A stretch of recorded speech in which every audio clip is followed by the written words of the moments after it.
violência. E naqueles dias, sim, jejuarão. Claro, esses são os nossos dias, o noivo já foi tirado.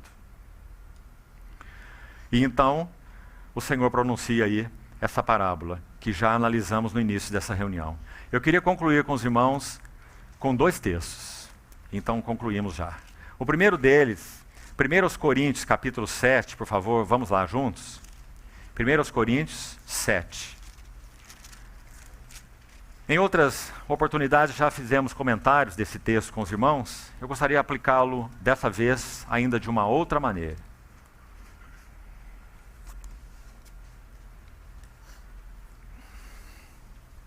Primeiros Coríntios 7, verso 29.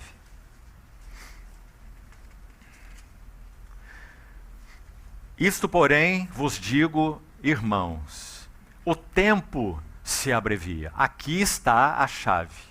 E é essa abordagem que eu gostaria de enfatizar dessa vez. Guarde essa frase aí, porque ela é a chave. É por causa do tempo estar se abreviando que nós temos que ouvir essa palavra aí. E o que significa o tempo se abreviar? Ora, irmãos, se Paulo escreveu isso há tantos séculos, qual é o nosso sentimento hoje? O nosso Senhor definitivamente está às portas. O tempo se abrevia. E se é assim, o que resta é que não só os casados sejam como se não fossem. Esse como se é muito importante, né? Porque ele está enunciando que o propósito do Senhor nunca foi que nós vivêssemos para o nosso casamento ou para a nossa família. Agora me entenda com muito cuidado, né? Porque o Senhor não está nos autorizando, pela boca de Paulo aí, a casados vivermos vida de solteiro. Os casados sejam como se não fossem. Não é que leviandade seria essa.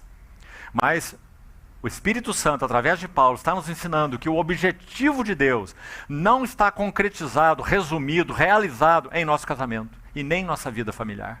Por quê? Porque o Senhor tem uma noiva maior. Há um casamento maior do que o nosso. E há uma família maior que a nossa. E há uma noiva maior do que a nossa. E nós aguardamos o dia em que toda essa realidade maravilhosa será a realidade de todos nós. Então guarde seu coração, para que você, através de instrumentos tão sagrados, como é o casamento, como é a família, até o trabalho aos olhos de Deus é sagrado. Você não conhece o ensino de Paulo, em especial? Mas cuidado, para que nem família, nem filhos, nem trabalho envolva o teu coração, resuma o teu coração e faça com que seja o foco de sua vida, de suas orações, seus clamores, suas petições diante do Senhor. Senhor, tem misericórdia, faça isso, abra essa porta, fecha a outra, me ajude aqui, abençoa lá, como se isso fosse a razão do nosso chamamento celestial. Então que os casados sejam como se não fossem.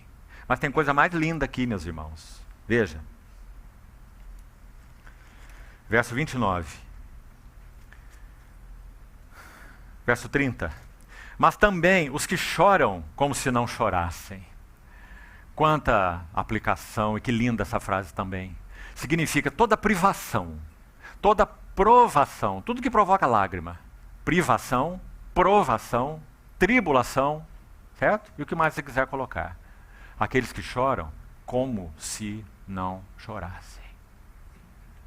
Mais à frente você vai entender por quê que Paulo diz isso. Vamos seguir. Os que se alegram como se não se alegrassem. Sabe, irmão, eu não sei quanto a você, mas para mim eu estou certo. Quanto mais nossa vida avança genuinamente com o Senhor, mais nós vamos entendendo o que um homem de Deus do século XVI quis dizer quando disse assim, escute, execráveis são desprezíveis. Execráveis são as prosperidades do mundo. 2 vezes execráveis. Seja pelo temor da adversidade, seja pela corrupção da alegria. Meus irmãos, que definição.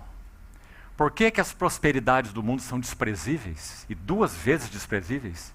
Porque elas têm capacidade de gerar em nós uma satisfação com elas mesmas e, consequentemente, um temor pela adversidade, certo? Mas também elas têm capacidade de gerar em nós uma alegria espúria, o que ele chamou de corrupção da alegria. Vou repetir a frase. Execráveis são as prosperidades do mundo, 2 vezes execráveis, seja pelo temor da adversidade, prosperidade gerando temor da adversidade. É assim que funciona, não é? Ou seja, pela corrupção da alegria que a prosperidade nos traz. Então ele vai dizer, os que se alegram, como se não se alegrassem.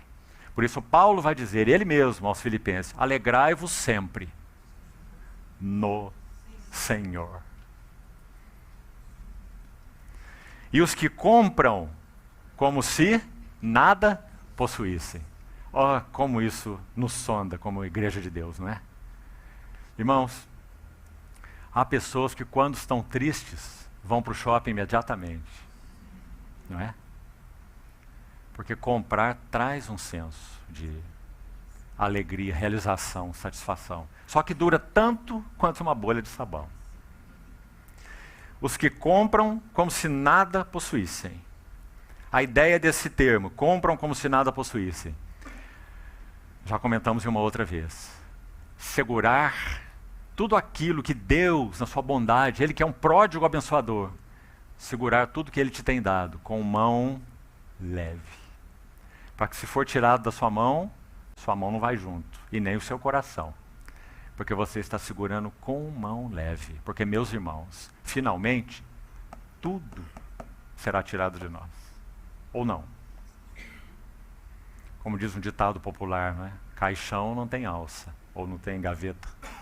Né? Não tem gaveta. Alexandre o Grande, o maior conquistador do mundo de todos os tempos. O maior império grego, Alexandre o Grande. Conquistou até a Índia. Ele pediu que fosse sepultado com suas mãos pelo lado de fora do seu esquife. E ele não era alguém que temia o Senhor. Temia a Deus. Ele viveu antes de Cristo, não é? E ele não temia a Deus. Ele disse que era para que seu povo visse que ele nada trouxe deste mundo e nada levaria dele. Ele foi mais sábio do que muitos cristãos.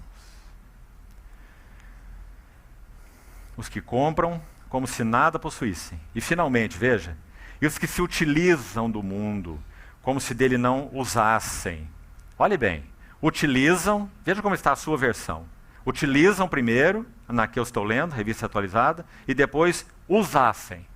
Não é? São 2 palavras, não são? Porque na língua original são 2. E sabe qual é o sentido?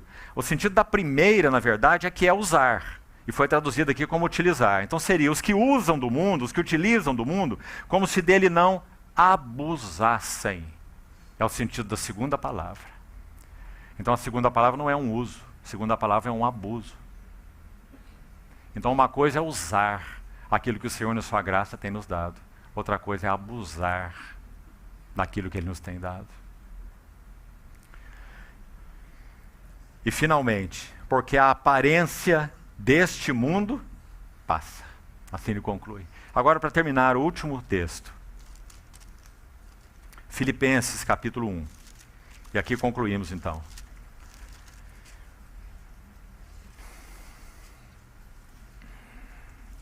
Nesse mesmo capítulo, Paulo fala que para ele o viver era Cristo. E por isso o morrer era lucro. Vamos pensar um pouquinho primeiro nesse texto. É o verso 21 de Filipenses 1. Filipenses 1, 21. Vamos pensar de outra forma, então. Porque ao contrário, o oposto tem que ser verdadeiro, então. Né? Nesse caso. Então, para mim, viver é Cristo e por isso morrer é lucro. Agora, se o nosso viver não é Cristo, ele está dividido com muitas coisas, então todo morrer ou qualquer morrer não é lucro, é perda. Não é? A única maneira de morrer ser lucro é se o viver for Cristo. E aí ele vai explicar isso em detalhes nos próximos versículos. Nós vamos até o verso 26. Ele segue então assim. Entretanto, se o viver na carne traz fruto para o meu trabalho, que lindo, irmão. Um homem que era um fariseu, inimigo de Deus, com cartas na mão para prender cristãos, que estava que recebeu aos seus pés a capa de Estevão quando ele estava sendo martirizado. Um quadro que nunca saiu da sua memória. Ele descreve no livro de Atos. Ele nunca ouviu alguém pregar como Estevão, Saulo de Tarso. Ele nunca viu ninguém interpretar a casa de Deus como Estevão interpretou em Atos 7. Então aquilo marcou profundamente a Paulo. Nós podemos dizer que o ministério de Paulo é um desdobramento da visão de Estevão. Então, nesse sentido da casa de Deus.